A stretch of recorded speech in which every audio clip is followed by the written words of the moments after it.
Hey folks, welcome back to Gaming Garbage. We're taking a look at games, chatting about the gaming news in the industry, and of course, stream for fun. Today we're going over gaming news April 6th through the 12th. Now this is kind of a quieter week, but we're still going to be talking about an update with the FCC and talking about net neutrality. That was pretty big a few years ago, and it's coming back into the limelight, so we'll talk about that. We're also finally getting an update on Hollow Knight SilkSong. We're also going to talk about another game coming out by GameMill Entertainment. And if you remember them, they made Rise of Kong, Skull Island, and also Walking Dead Destinies. And they're making a Teenage Mutant Ninja Turtle game. But this one actually doesn't necessarily look too bad, but I will go over some other options if you do want to play some of the classic stuff. Also, we'll be going over Russia wanting to make a game console, and they're only giving them 2 months. Are you kidding? And then we're also going to talk about Relic. And Relic has been like over 25 years in the gaming industry, making some of the games that some of us older folks know and love. And yeah, they're going through a tough time. So hey, thanks for joining in. You can always find me over at Gaming Garbage 22 over at YouTube, and also you can find me over at Twitch at Don't Tread on Thee. And here for the news, we just work on consolidating the news for the week, and we cut out usually quite a bit of the fluff and stuff, and some of the speculation too. There's plenty of other channels for speculation, but I'm not necessarily wanting to do that here. I want something a little more concrete. Also, we're going to be talking a little bit. Just a breeze over the Star Wars Outlaws with some of that information, as we finally got some of that. And too, if you want to watch the video, you can do that as well. But if you just want to watch that here, no biggie. So let's go ahead and get started. So let's see. The first thing is the FCC. So they're kind of a regulating body. They regulate quite a bit of stuff in the United States with communications, and including internet usage. And so they're looking at having another vote later this year, toward the end of April or May, to take a look at voting again for complete internet neutrality. Now what this means is that all data, all usage on the internet is equally seen and viewed the same. And that's a good thing generally for us consumers, because that means nothing's throttled back. That means nothing's purposefully dictated on what's more prioritized over somebody else or over something else. And so you can get into censorship issues with this because, it's slower internet. And then, of course, they know, too, that a lot of us aren't necessarily very patient when it comes. I mean, even just with 3 seconds of waiting for a web page to load, pretty much all of us hate it to death. And sometimes we just click off and try something else, right? We just forego it. And so the companies know that. And so right now how things are is that there's a little bit toward the company side with the last vote that we had, but it didn't come out as bad as it could have. And that's partly because of capitalism with the open market. Okay, if someone throttles back and people figure that out, well, they can go to a competitor, and that's a good thing. We want options, right? We don't want monopolies. But yeah, so the vote is, or let's see, the first talks are going to happen with the chair, the FCC chair, going to Santa Clara County in California to start talking about this vote, to kind of start discussing it. And usually with most votes, when it comes to agencies or to governing bodies, there's kind of some preliminary talks about the vote, or maybe what should be addressed, or even what should be talked about. And they generally plan a lot of this stuff out, and this is why too these votes kind of take some time. It's just all of the stuff leading up to it takes quite a bit of time before the vote actually happens, because we usually get the votes pretty much in real time most of the time. And so yeah, they're going to have their first meeting. Again, the FCC is and the chair are wanting to actually get back to complete internet neutrality, making sure that companies, can't force you to pay more just to have better access to the internet. Now, this isn't necessarily speeds to the internet. That kind of sounds like the same thing, but you can think of it this way. It's like your speed to the internet. Or how fast you can download or upload stuff, it does dictate a little bit, like kind of your speed or how quickly you can access something, but your stuff is not purposefully throttled back. So it's kind of like having a car. Let's use a car as an example. If right now how it is that everybody can basically pay for a nicer car, right? Whether you want some beater or something in the middle, or actually some sports car maybe, or maybe even a super or hyper car. If you have the money, you can pay for it, and we all kind of generally use the same roads. With this net neutrality, with how it could go, is that if the companies were in control, the service providers, they can work on making it to that regardless of what your speed is, what your car is, they can tell you what roads to use. Now think about that. Certain on-ramps, certain highways, whatever, certain access, even better features maybe for some of these service providers. We want to have equal access to everything because that's what we're paying for. Otherwise, you could see it as paying for like kind of like a microtransaction plan for your internet service provider instead of just getting everything inclusive. And the reason we have everything inclusive right now is because in capitalism with the open market, the companies are competing with each other to make sure that, you know, we buy their service instead of one of their competitors. And so, yeah, this is something that I'm going to keep up with the vote. Again, it's going to be happening later this year, and then I'll be covering that when it actually happens. But this is really important to keep track of and to talk about. And two, if you want to have an effect, it's not the easiest thing the first time around, but you can send emails, you can make phone calls to your legislatures, whether they're your senator or your representatives, because they do represent you if you are over 18, because you can vote. And we want to make sure that internet neutrality stays neutral, that the companies don't control it, and two, even the data, that they don't control the data necessarily. You know, they can harvest it, but we don't want to give them any more control than they already have. Because let's be honest, our data is already literally everywhere, promised with the protection of cybersecurity, and then stuff gets hacked all the time anyway. And so, you know, that sucks. That really sucks. So yeah, we're going to want to keep an eye on this. Let's see. Next thing is Hollow Knight SilkSong. So we're almost there. We're getting close. It's probably going to launch this year. We still do not have a release date yet. But we do have an ESRB rating. So that means they've totally gone over the game. They've heard from the developer and from the publisher, which is the same team, by the way. And so, yeah, this is exciting. For those that don't know really what Hollow Knight is, that was in 2018. We got our first kind of a really big, fun side-scroller game. Some people really got into it. I mean, we're talking hundreds of hours for the players. This is also one of the higher-rated games on the console store, regardless of which one you have. And Hollow Knight is really popular, and so we haven't seen one for almost 6 years now, and we're getting SilkSong probably later this year. That's my guess, especially if we have an ESRB already. And this isn't like one of the bigger games like GTA 5 or Call of Duty or whatever, even if you could say Call of Duty is big now, which content-wise it's not. It's just a bunch of microtransactions. But yeah, this is a game that we're probably going to get pretty quickly. And it's made by the same publisher and developer as the first one. So if you really enjoyed the first one, you'll probably like this one. And something we do know, at least with the description and the Xbox store, is that it's a new land to explore, ruled by Silk and Song. And so I'm guessing there's kind of some spiders in there. So I'm going to be out because of my phobia. But yeah, if you guys are interested, the first Hollow Knight, if you want to play it, or if you have access, is on Game Pass. And then this also means that SilkSong could be a day one launch. I don't think that's likely, though. I think the company definitely wants to make as much as they can up front, and then something maybe a little more sustainable down the line.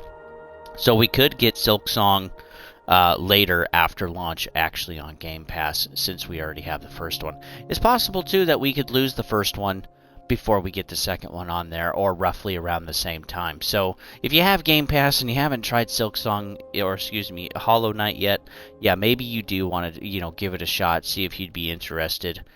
Because yeah, if you have Game Pass, it's basically pretty much free at this point. And don't forget too, you also get discounts for games that are on Game Pass, with you having ownership of that. So Yeah, so that's actually exciting. We've been waiting on this for some time. We've hearing bits and pieces, but yeah, we finally are getting close to a release date. Next is Teenage Mutant Ninja Turtles: Wrath of the Mutants. Now, this is again published by GameMill. This is actually made by Cradle Games and Raw Thrills. This is not the same developers that did Rise of Kong, Skull Island, and not the same ones that did Walking Dead Destinies. That was Iguana Bee and Flux Games, respectively. But yeah, this is made by somebody else. This is also made by a couple of developers. Looking at the trailer, it still does look a little rough. Okay, it does look better, certainly, than the other ones. But yeah, the character models up close don't really look that great. But it is a game that's actually done in 60 frames. We're looking at about 8-9 gigs here for the complete game. And this is a remake, or remade, off of the arcade classic that came out in 2017, which I did have some trouble finding that game, actually. I couldn't actually find it, but apparently there was an arcade classic that came out in 17 based off of TMNT. And yeah, I did take a look at the game. You can play solo, of course, but you can also play up to 4 local split screen, which is nice. A lot of games don't have that. This is also a 60 frames per second game. At least that's the goal. We'll probably get maybe closer to 50, depending on what's on the screen. But it is more simple animations, more simple models, so maybe we'll actually hit that 60 frames. Also, with the remake, we're looking at 3 extra stages and also 6 additional bosses on top of the original game. And we're also looking too at like maybe a few new characters. Like they showed one of them, which is like a metal-like mutant ninja turtle. And yeah, it does look interesting. The release date is April 23rd for $30. You can pre-order for a discount of $25.50 to make it a little cheaper. But yeah, again, the character models are rough. And taking a look at what's available today, I did see one that's currently unavailable, which did freaking look amazing. I mean, it was like Beautiful Joe type of stuff. If you have no idea what I'm talking about, you didn't have a childhood. But Teenage Mutant Ninja Turtles Mutants in Manhattan was actually did look pretty good, but this is nowhere near that type of quality. That was actually made by Activision, and now it's just sitting in the pantry somewhere, never to be seen again probably. But you can at least take a look at it at your store. I was able to see it on Xbox. It just says it's unavailable. And then also there's TMNT Shredder's Revenge, and this came out in 2022, just a couple of years ago. And this has almost 3,000 reviews with a 4.8 out of 5. And so it's really well done. It is kind of like 16-bit kind of style. So if you grew up with like the Super Nintendo, this is flipping right up your alley, folks. And this is 2 to 6 players, local and online and cross-platform. So, I mean, and again, this is $25 and it's 1 gigabyte. And so I think, honestly, if you're looking for a kind of a co-op split-screen game, TMNT... Okay, I'm just messing this up, folks. It's rough. Thank you for your forgiveness.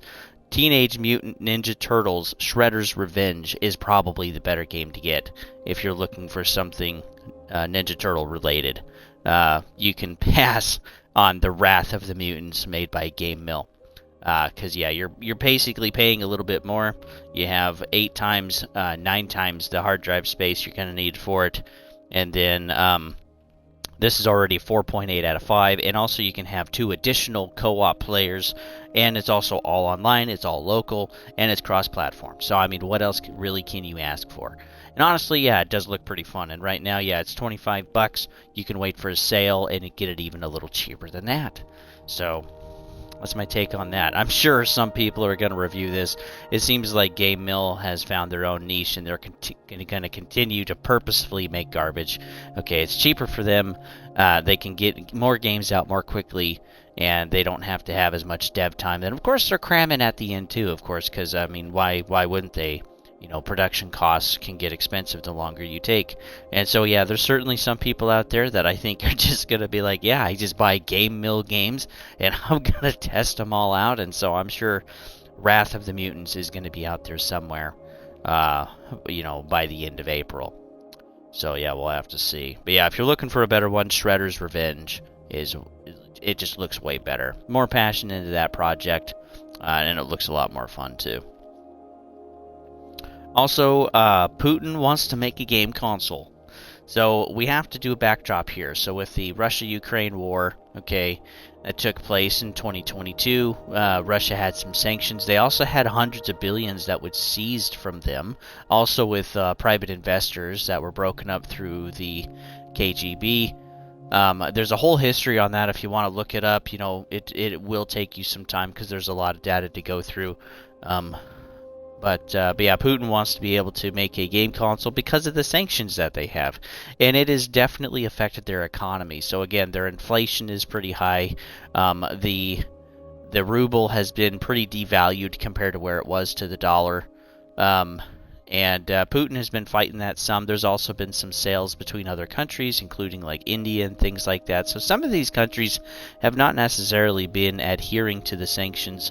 And so the Biden administration has tightened the screws on that in 2023, and especially toward the end.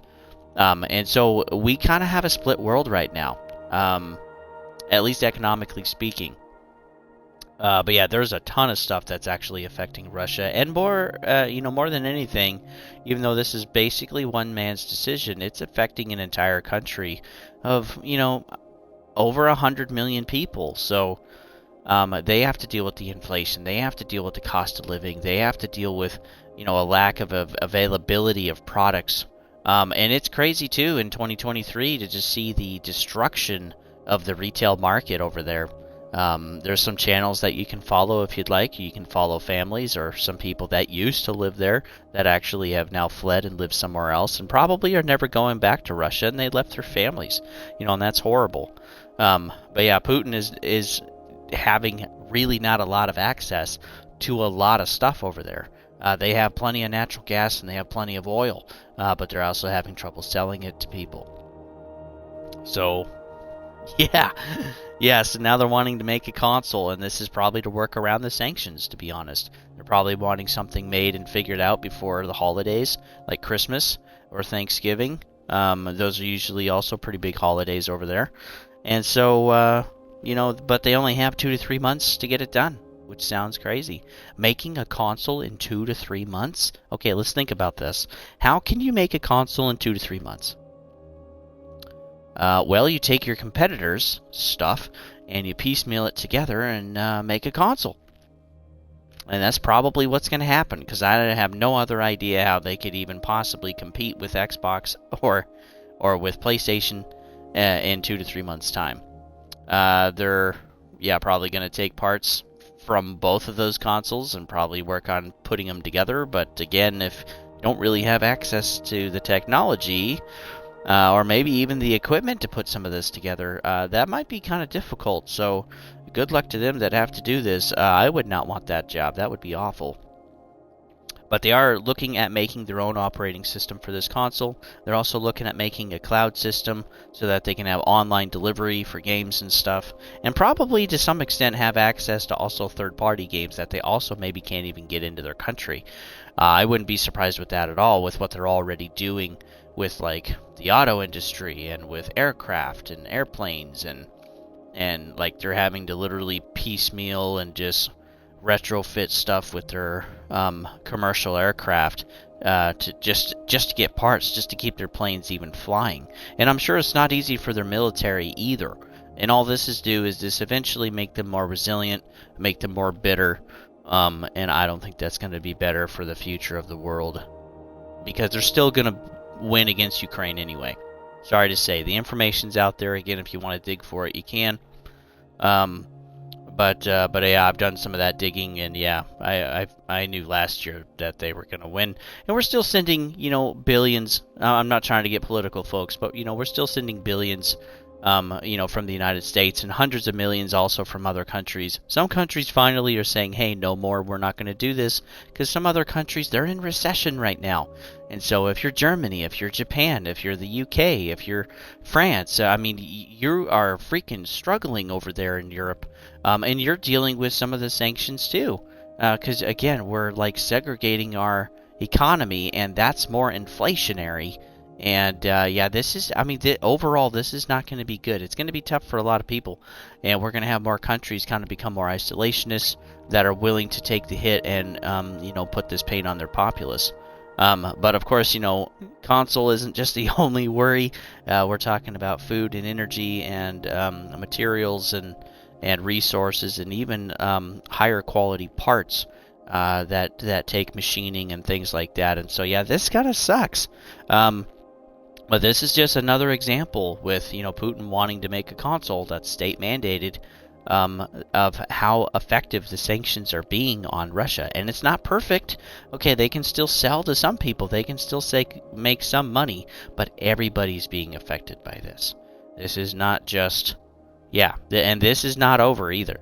We are not done seeing the effects from this. And now, you know, now we got stuff going on in other places of the world that's more of a hot button topic right now, like over in the Red Sea. And, you know, now we have gas and oil going up. I mean, I don't know about you guys, but we're like $4.10 a gallon now over here. I've even seen like $4.30 a gallon. You know, that's a lot. If you're in Europe, that's like $1. I know it's still really cheap compared to you guys, but that's like $1.25. Okay, let's say, or like $1.15 a liter. Let's say that, you know, which is extremely cheap for you guys. You guys are like, you know, $5, $6, $7 for a liter of gas, depending on where you live. Like especially in the UK somewhere. So yeah, you guys definitely got it worse. You guys are like $15 a gallon. When you're doing the math, which is insane. But yeah, still, you know, when you have a quick increase like that, it definitely puts effects on businesses and the economy. And that's what I'm trying to share here. Okay, the last piece of news is Relic. So this one I kind of didn't really see when I was going over gaming news earlier. But Relic is no longer a part of Sega. So they were sold to Sega quite a few years ago. And I'm really sad by this because Relic has made some really good IPs and some really good games. They haven't really had any bangers, you know, lately. But yeah, Relic is having some trouble. So Sega has cut them loose and sold them to somebody else. And before that, they had 121 layoffs last year. And now they're having more layoffs again. So it's unofficially... You know, it's unofficial from the company, but seeing some comments and stuff through LinkedIn, we got to see a number of 41 layoffs so far at the company. And, you know, when you've already cut so many layoffs, or cut so many people in your devs and stuff, it's going to be hard making some of those games and also supporting the games that you've already made. So what do they make? Okay, so they've made Age of Empires. Okay, they've been making that forever. Also, Company of Heroes has been their latest one. They also made... an older game which I started with 40k Warhammer universe. I started with the Dawn of War. Okay, that was in the 2000s, and a wonderful game. I mean, the updates that they had for that and the expansions, they were so fun. It was such a fun real-time strategy, and loved that. Spent hours on that. And they also made the Space Marine, the 40k Space Marine 1 game. Which I got to play. It did feel short. Okay, this was like around, I want to say 2012, 2013. And they did make that game, but it was a pretty good game. And so when I heard that Space Marine 2 was coming out, I was like, woohoo! This is going to be awesome. But it is made by somebody else. It's not made by Relic. It's going to be made by Saber. And Saber has never made a 40k game before. As far as I know. Now, Saber does make a lot. They do have a lot of stuff under their umbrella. Saber 2, let's not forget, has also been sold by Embracer Group to Beacon Entertainment. So, congratulations to them for about $500 million. We don't have, I don't think the final details yet. Initially, it was $247 million, but it could go up to $500 million depending on what Beacon wants to buy. And how they want to prioritize some of the subsidiary studios. But yeah, Relic is just in a really tough place right now, and they've just had to lay off another 41-ish people, and again, that's going to be tough to just maintain what they've already made. Taking a look at their website, things look good, but at the very bottom it says current vacancies, and there's 0. There's no vacancies available, and this is their second round of layoffs. Now, we don't know who the external investor is, so I'm very curious about that. Can't find anything on it yet. Maybe eventually that will be disclosed, but tried different news sources, tried Wikipedia, tried their own website. There's nothing. Can't find anything. But yeah, I really hope Relic is able to hang on, because they've made some wonderful games. And I feel bad for the devs that are getting laid off. Okay, we've already had over 8,000 in the industry this year. And well, not just devs, but just across the board. Q&A and artists and people that are a part of like management teams and HR. And I mean, this is brutal, folks. Yeah, it's just a brutal time. And so yeah, we're continuing to have layoffs in the industry. We're not done. And some of these companies, I don't think they're going to survive unless someone else wants to buy them.